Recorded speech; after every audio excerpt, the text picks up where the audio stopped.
Here's a thought. What if meat reducers had a bigger impact on reducing animal suffering than vegans? The vegan movement often seems to measure its success by the number of vegans in it. This figure is important, of course, but the number of people reducing their consumption of animal products may be even more important in terms of overall impact.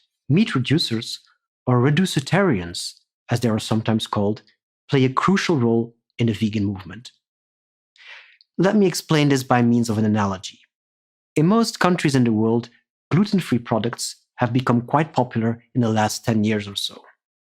The reason that gluten-free cookies and pasta and other foods are so widely available now is not because of the 1% of the population who are allergic to gluten and avoid it at all costs. Rather, it is because of the much bigger group of what we can call gluten reducers. People who are not so strict in avoiding gluten, but who believe doing so provides certain health benefits. What happened was that this bigger group of gluten reducers created a significant demand for gluten-free products for the first time. Companies noticed this and, as a result, became motivated to create decent gluten-free products. What's important here is this. Thanks to the gluten reducers, life for those who are gluten allergic has become a lot easier. They have a much bigger selection of products today than they had before the gluten-free boom. The same applies to the vegan movement. The reason more and more companies make vegan products is that there is more and more demand for them.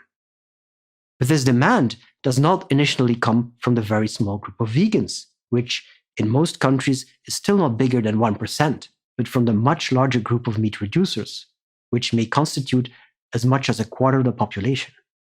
Most producers of vegan products and most vegan restaurant owners will tell you that the majority of their customers are not vegan. So the thing to remember is that if it's relatively easy for vegans to be vegan today, this is largely thanks to meat reducers, because they have helped to increase the demand for vegan products.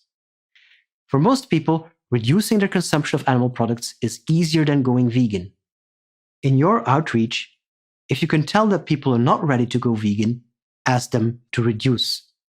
All of these reducers will help to make becoming vegan a lot easier for everyone.